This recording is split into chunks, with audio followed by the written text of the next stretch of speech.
What's going on, wrestler family? Welcome back to the channel. We are almost done with the week, so I want to do a video for something that'll help you guys have a better day. This video is called the funniest WWE bloopers of 2024. Now, before we get started, you guys know what to do. Hit the like button, hit the subscribe button, join the family. Let's get into it. This is what happens when you buy your commentary tables from Timo. Oh, man. Wow.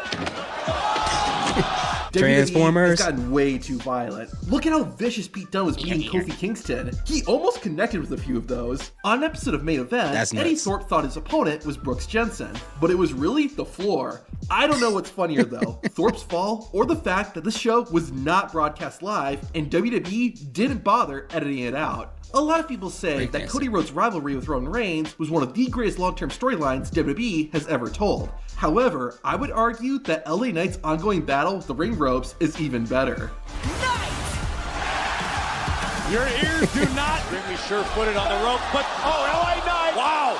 They need to ban whatever shoes he wearing. LA Knight now. Knight just could have. Jey Uso's butt is so powerful that he doesn't even need to actually hit his opponent in order to do damage. It shouldn't be a surprise though. I mean, just off the shockwave. Son. POV, the teacher tells you and your friend to share your thoughts in the book that neither of you read. That was one hell of a women's match. And how about the appearance, the out of nowhere of, tell us who it was. Oh, no, dude, you're 100% right, because this is a new era for this NXT women's division. 2024's Bad Blood was a great show, but there were quite a few botches. The match between Bayley and Nia Jax had a number of mistakes, and it got so bad that even the commentators got confused. Toying with her prey here. Oh, Bayley, no, nice takedown by Bayley. Oh, wait a minute, Nia. I still don't know what that was. And Nia kick out by Bayley. That was odd. Also, this drummer clearly lied on her resume.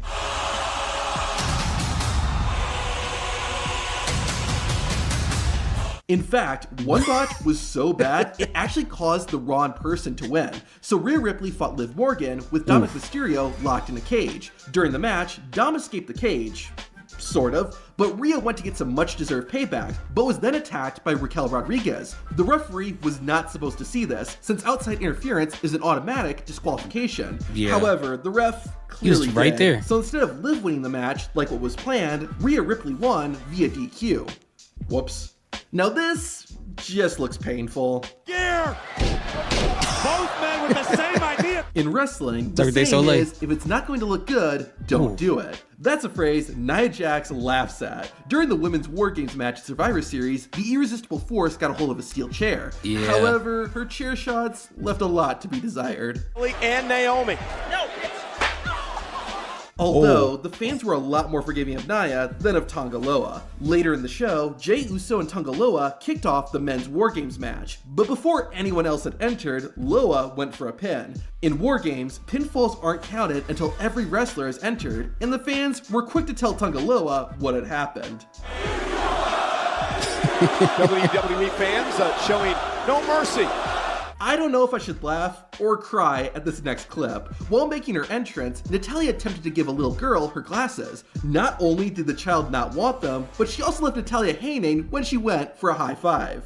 I have proof. I mean, the kid, and I don't want to make assumptions, but I've worked with kids like that, that have some things going on with her. I don't want to just put something on her, but they're obviously, you know, she can't handle certain levels of stimulation, which is why she's wearing those headphones. So they're going to be like that. If they don't like it, they don't have a problem showing you. That's not really anything to be sad about. That's not Natalya's fault. It's just, you know, those kids, they don't like to be touched by people they don't know or they don't care about or they don't like certain levels of stimulation. It just happens. You're living in the Matrix. During a tag team match, Braun Breaker was running the ropes when his head clipped through them and got caught. Is this WWE or WWE 2K20? What the 2024 was Maxine Dupri's first time competing in the Royal Rumble. As she entered, Michael Cole said, "The heavily improved Maxine Dupri." Only for Maxine to literally botch the first move she hit in the match. Hey, if that's what heavily improved is, I don't want to see what it looked like before. You killed the alley-oop. Later in the match, the Irresistible Force was resisted. Whoa, no. Oh, no. Didn't get all of it. I don't really have anything to say about this next botch. Just watch. Breaker, look at that. Oh my goodness. Oh, God. For 14 years, Randy Orton's RKO to Evan Bourne was widely considered the greatest RKO Dude, of all I don't time. remember much outside of, him being a part of Air Boom. I don't remember a lot about Evan Bourne outside of just this moment, bro. That's the highlight of his career, unfortunately. It is. I'm sure he's probably had some good matches, but outside of this and being a part of Air Boom, I don't really remember much about Evan Bourne. Look how he's laying down, bro. That looks painful. However, once Orton fought newcomer Javon Evans in 2024, the RKO to Evan Bourne was still the greatest RKO. Yeah. So close. They tried, though, in this one. After the mistake, Orton told Javon Evans everything was okay. Luckily for Evans, he was talking to 2024 Orton and not 2010 Orton. Kofi Kingston jaw and face. Did she really think she was gonna make it? Up over the top. Almost got there. Hey kids, What? this is why you don't talk and chew gum at the Was she doing squats that day and she thought she could jump that far? same time. And this Sunday, you'll be phenomenal at getting stomped out by the... Now who do you think would win? Nia Jax or a cup of soda? His note. Oh, yeah.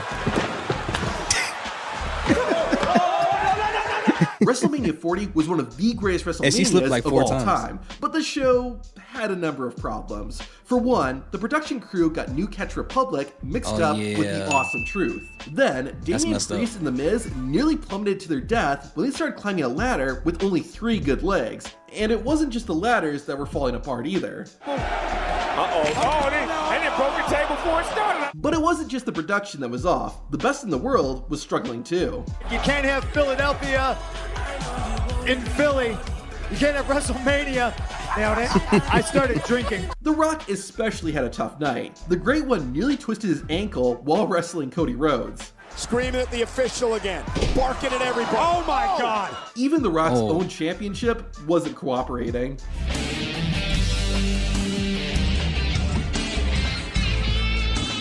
Now, one thing that genuinely shocks me is that no one talks about John Cena's heel turn in 2024. At Backlash, Randy Orton and Kevin Owens teamed up to fight the Bloodline in a street fight.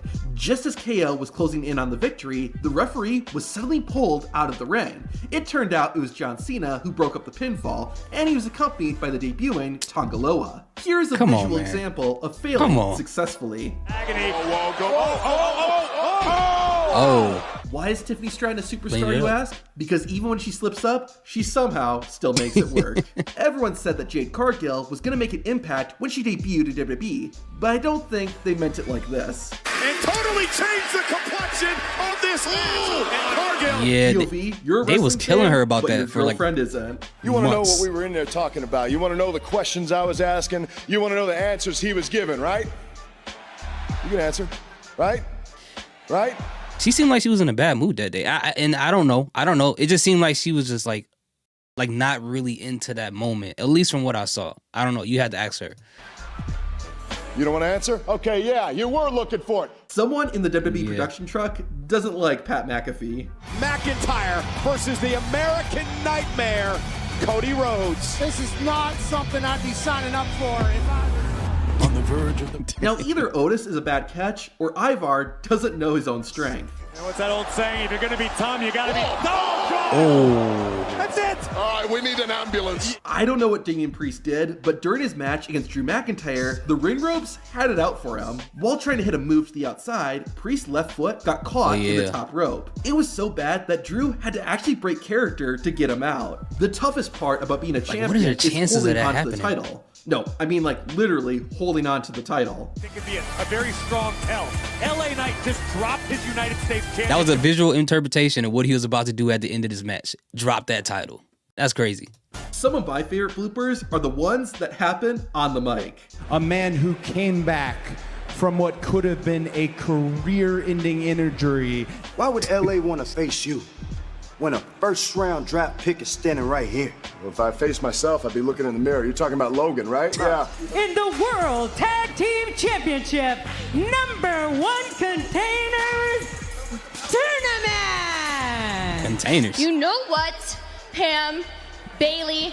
And give a warm welcome back to the phenomenal forearm. This next botch Cardi, does why look did you funny, botch it like but that, only man? if you don't know the reason it happened. At Money in the Bank 2024, Cody Rhodes, Kevin Owens, and Randy Orton fought the Bloodline in a 6-man tag team match. Tonga Loa accompanied the Bloodline, and at the end of the match, Loa interfered by giving Kevin Owens a low blow. The low blow was botched, but it was because of what happened to Tonga Loa earlier in the match. If you really want to see what— Yeah, those are some funny moments. I think still the LA Knight one is still the one that makes me laugh the most. That's gotta be and anything involving R-Truth is automatically gonna make me laugh. Is there any moments that were funny that happened in 2024? See, I'm bloopering out. That happened in 2024 that they did not put in this video. Let me know in the comments.